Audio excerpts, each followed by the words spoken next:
2011 সালে রাজ্যে রাজনৈতিক পালাবদলের পর কেশপুর বাজারে সিপিএম এর পুরনো পার্টি অফিসের দখল নেয় তৃণমূল কংগ্রেস। দীর্ঘদিন সেই কার্যালয় তৃণমূলের দলীয় অফিস হিসেবেই ব্যবহৃত হয়েছে।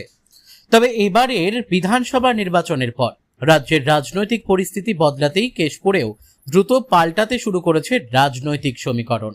শুক্রবার সেই একই কার্যালয় গেরুয়া রঙে সেজে উঠল বিজেপির বিধানসভা কার্যালয় হিসেবে। আনুষ্ঠানিক উদ্বোধন করেন বিজেপি নেতা তথা কেশপুরের পরাজিত প্রার্থী শুভেন্দু সামন্ত। উপস্থিত ছিলেন বিজেপি নেতা তন্ময় ঘোষ সহ একাধিক কর্মী সমর্থক। যদিও এবারের নির্বাচনে কেশপুর বিধানসভা কেন্দ্রে বিজেপি পরাজিত হয়েছে এবং তৃণমূল প্রার্থী প্রায় 50,000-এর বেশি ভোটে জয়ী হয়েছেন, তবুও ভোট পরবর্তী পরিস্থিতিতে কেশপুরে দ্রুত রাজনৈতিক মেরুকরণ তৈরি হয়েছে বলে দাবি বিজেপির। বিভিন্ন গ্রামে বিজেপির পতাকা উড়তে দেখা যায়। অন্যদিকে তৃণমূলের বহু কার্যালয় বন্ধ রয়েছে বলেও অভিযোগ করছে বিজেপির দাবি।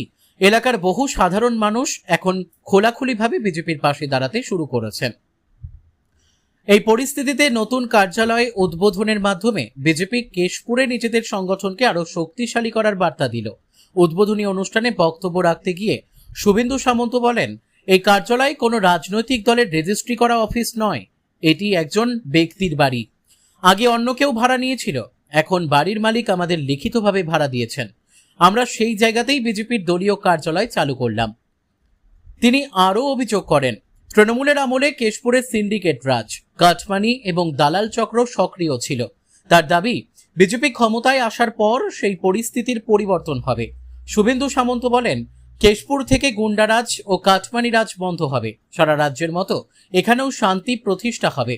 নির্বাচনের আগে আমরা যে প্রতিশ্রুতি দিয়েছিলাম, অন্নপূর্ণা ভান্ডার সহ সব প্রকল্প বাস্তবায়নের চেষ্টা করা হবে। বিজেপি কোনো ভাউতাবাজি করবে না। তিনি সাধারণ মানুষের উদ্দেশ্যে আহ্বান জানিয়ে বলেন, কেশপুরের মানুষ তাদের সমস্যা নিয়ে নির্ভয়ে এই কার্যালয়ে আসুন। আমরা প্রতিটি মানুষকে সাহায্য করার চেষ্টা করব। রাজনৈতিক মহলের মতে ভোটে পরাজিত হলেও কেশপুরের সংগঠন ধরে রাখতে এবং কর্মীদের মনোবল চাঙ্গা করতেই বিজেপি এই নতুন কার্যালয়কে কেন্দ্র করে শক্তি প্রদর্শনের পথে হাঁটছে। ব্যুরো রিপোর্ট, সত্যের সন্ধানে কেশপুর। মানে কতগুলো অঞ্চলের এই পার্টি অফিসের দায়িত্ব আপনাদের কার্যকর্ম চালানো? দেখুন, এটা আমাদের কেশপুরের এটা বিধানসভা অফিস। আজকে আমরা বিধানসভা অফিস কেশপুরে আজকে আমরা বিধানসভা অফিস আজকে আমরা এখানে উদ্বোধন করব। এখান থেকে পুরো কেশপুর এর সমস্ত রকম মানুষরা এই পার্টি অফিসে আসতে পারবে এবং এখান থেকেই সমস্ত কেশপুরের নেতারা এখানে বসেই সমস্ত কেশপুরের 15টা অঞ্চলেরই উন্নয়নের কাজের রূপরেখা এখান থেকেই যাবে। এবং এলাকার মানুষরা যদি কিছু অভিযোগ নিয়ে আসে পার্টির কাছে, এখানেই আসবে? অবশ্যই এখানেই আসবে। এখানে সমস্ত নেতৃত্বরা কন্টিনিউ এই পার্টি অফিসে আসবে।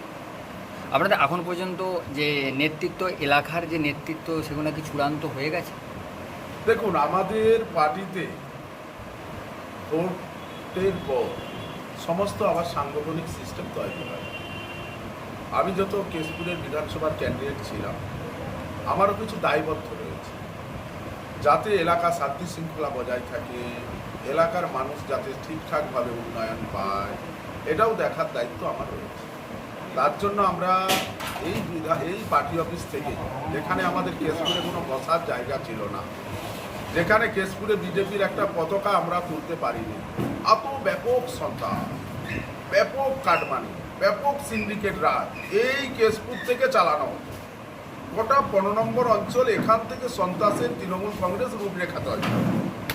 সেই কেশপুরে আজকে দাঁড়িয়ে আজকে ভারতীয় জনতা পার্টি আজকে কেশপুরে বিধানসভা অফিস, আজকে কেশপুরে বিজেপি হচ্ছে গেরুয়া।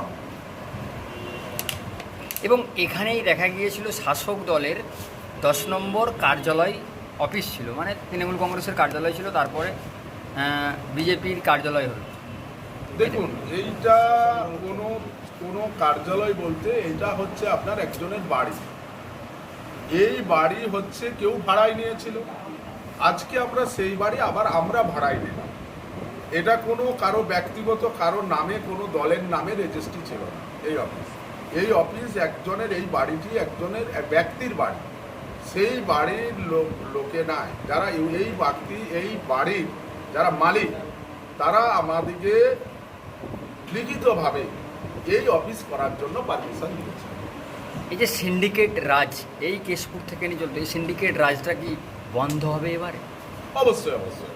দেখুন, কেশপুর সহ পশ্চিমবঙ্গে কোনো সিন্ডিকেট রাজ চলবে না, কোনো কাটমানি রাজ চলবে না কোনোভাবেই।